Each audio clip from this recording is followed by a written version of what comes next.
David Moffett is a former NZR CEO. It's 4:19. Brendan Telfer and the BTE, the Brendan Telfer Experience, in about 20 minutes or so. So he's a former NZR CEO. Get this, also a former CEO of Welsh Rugby and of Sport England as well. And a man not happy with what he sees as a complete lack of leadership and direction starting at the very top of NZR right now. That's the CEO, Mark Robinson, and the chairman, Stuart Mitchell. We welcome him for the first time onto this show, not the platform. He spoke with Sean a week or so. No, it was Michael Laws on Sean's show a week or so ago.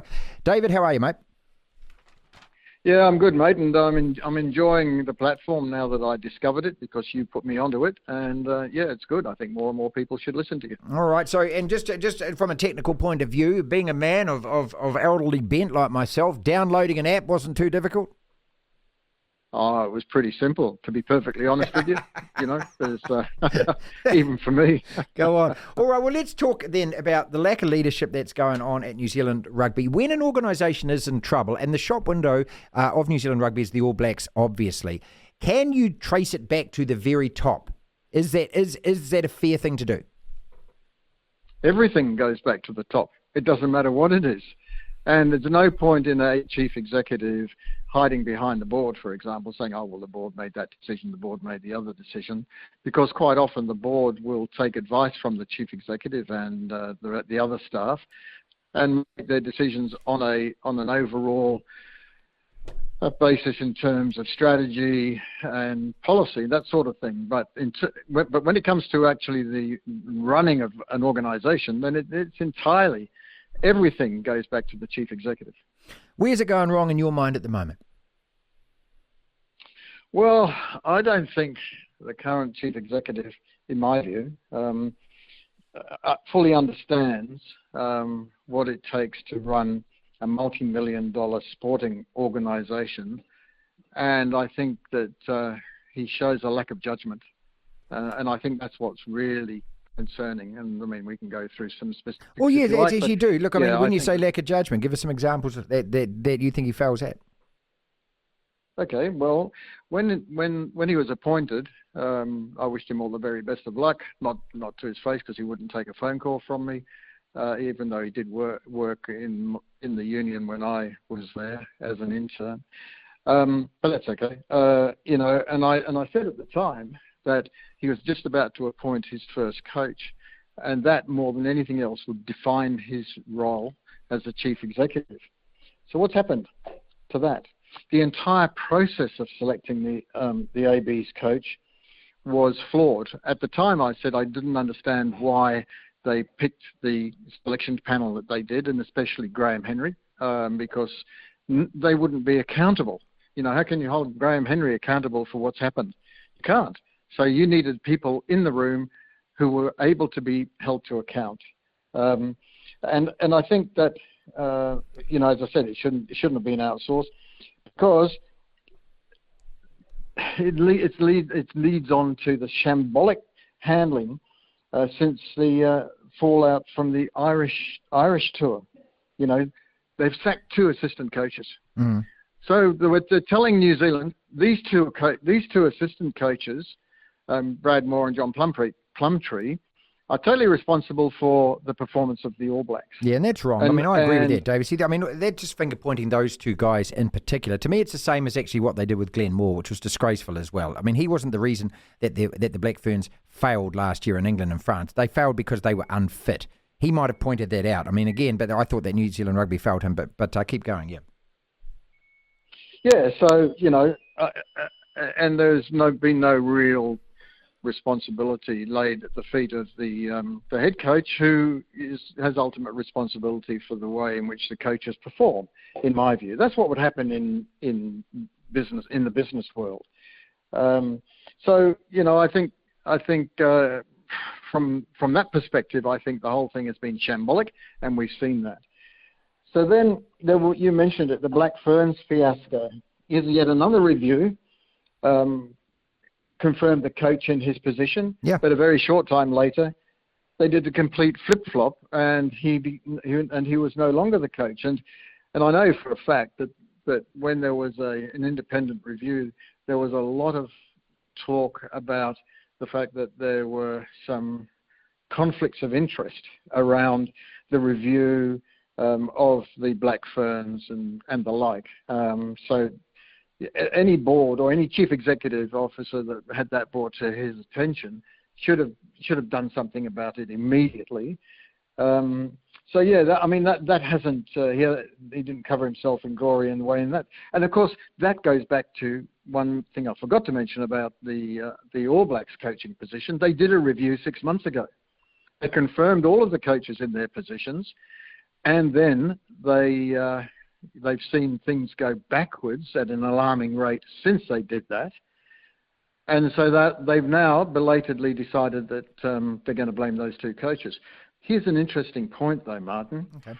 The two that I don't know if they've managed to get both the coaches that they were chasing to replace them, but certainly two of the coaches that are being spoken about were two of the coaches that Razor Robertson took in with him as part of his coaching team when he applied for the coaching. Yeah, Leon McDonald and Jason Ryan. Yeah, you're right. Exactly right. Yeah, and both of those guys look like being appointed. Yes. Okay. So why weren't they good enough when Razor took him in? Was it because he took them in with him?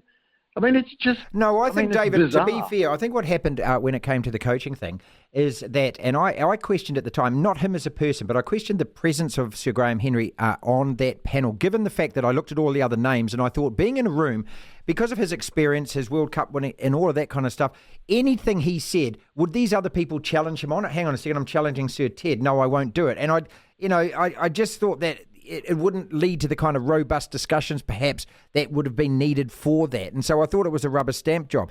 Let us go to Australia, where the Rugby Australia chairman, Hamish McLennan, is just kicking our butt on a weekly basis, it seemed, a month or so ago. Again, no response from Mark Robinson. Why not, do you think? I mean, here's Australia saying, hey, we don't need you guys anymore. They're rubbing our noses in it in front of the world, and we stay silent on that. Is that a good look? Well, no, it's not. It never is a good look, given that New Zealand started it. You know, they got rid of South Africa out of Super Rugby, and then they actually said to Australia, and by the way, you can only have 3 teams, and they arced up, and that's what an Australian will do. I'm Australian, I know exactly how they're going to respond, and they're much better at playing that sort of game than Kiwis are. So he knows that he can't win a war of words against McLennan. There's just no way that he can do that. So yeah, but would it be worth even indulging in that? Was it a good idea for him just to stay clear of that, do you think? No, I don't think it ever is. I think you've got to fight your corner. Because guess what your audience is? Your audience isn't Australians, it's New Zealanders. You need to be able to give the rest of us Kiwi supporters some sort of satisfaction of having a crack back. Yeah. But that's not going to happen. As I said, they brought it on themselves. They backflipped because Australia ended up with 5 teams, which is what they said they wanted. And New Zealand said, no, you can only have 3. So we lost that one as well, which I thought was disappointing. Okay, David Moffett, former NZR CEO, with us. The response from Mark Robinson, firstly, to last week, after the Irish test and the cancelling of that press conference, Joe Malcolm's call to cancel that press conference the next day. Robinson's response was to put out a press release, not to front, was to tweet a press release saying that it was unacceptable from the All Blacks. He throws Foster under the bus. Then a few days later, he goes to ground completely. Then a few days later, on the Friday when the press conference is fronted, he puts out another press release talking about thorough conversations around our performance environments. I mean, I don't even know what the hell that means, David. This is what frustrates me about the guy. Speak goddamn English. Stop speaking management speak. Stop getting people to be your mouthpiece. We need somebody, a figurehead that we can look at and go, you're in charge. I just don't believe this guy's that guy. Well, I think sometimes he reminds me of New Zealand Rugby. It reminds me of a government department. When things get a little bit tough, they say, we'll have a review, and then, it takes ages for the review to take place. They hope that most people will forget about the review going on. Yep. They never publish the actual results of the review, these government organisations, and they just hope that it quietly goes away. Well, it's somewhat different than that when you're talking about rugby and you're talking about our fans. Can I just say what I think is the biggest backflip of all, though? Go on. And it concerns the Silver Lake deal. Now, the Silver Lake deal, I was opposed to it from day one, and I did a lot of media at the time, gave my reasons for it. But the biggest problem was that they hadn't included the players in the negotiations. Yeah, it with was dumb. Silver Lake. So the players said, well, we're the only people that can hold you to account. The provincial rugby unions weren't holding them to account. They went around the provincial rugby unions and convinced them it was a great deal, and they all signed up to it. And then they belatedly did, well, we better get the players involved. Anyway, the players got involved, and they did a much better, I don't think it's a perfect deal, but they did a much better deal once the players were involved and they had their input.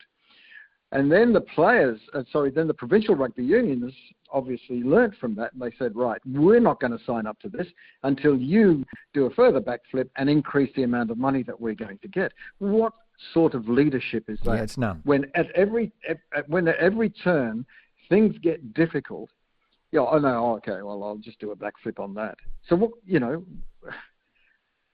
not sure how that works. And the other thing too is, for some time now, New Zealand Rugby has been absolutely livid with any sort of criticism. Oh, I hate it. They will not stand will not stand any criticism. Media cop it. If they criticise, they get you get blacklisted. You get blacklisted, mate. Yeah. It's happened before. But if you're running a company, the best thing for you is to actually get some criticism, because it'll actually make you better. And because they're New Zealand Rugby, they've felt above that. But that's gone. Those days of New Zealand Rugby being beyond criticism are long gone. And if they're going to get out, if they're going to learn anything from it, accept criticism. Okay, final thing I'm going to talk to you about, and this was on the All Blacks Facebook page yesterday, and I don't know why this has got up my nose, but it really has. Watching the players cavort around with their $5,000 new watches that they've been given. I know that a sponsor has stepped in and done this. However, the sponsor didn't do it yesterday. This has been prearranged for a period of time. So for no one in that organisation to be able to read the room and the mood of the country enough and to say this is not the appropriate time to hand out gold watches to a team that has just achieved a historic losing record. This is our shop window here. Let us just be a little humble at the moment. And also, if we are going to give out presents like that, why not hand them to some of the guys that wore the jersey over the last 100 years who didn't earn any money? Because apparently that's what the humility of the All Black brand is, supposedly, right? That, to me, just encapsulates everything that you've been saying, that they don't have a clue upstairs at New Zealand Rugby. They really don't know, understand, or care about what people actually who love this team think. No, I think you're most likely right. I've tried to track down that story, and as far as Facebook, I'm but aware, you'd have to get on the You're not on Facebook, are you? Please tell me you're not. No. Okay, well, there you go. Okay, in that case, you won't find it. And no. But, I mean, ultimately, if there's a sponsorship deal, it's a matter of timing, like everything, isn't it? So, you most likely, if you had an option, and perhaps it might have been too organised for this particular time, you'd most likely release that stuff on the back of a couple of wins.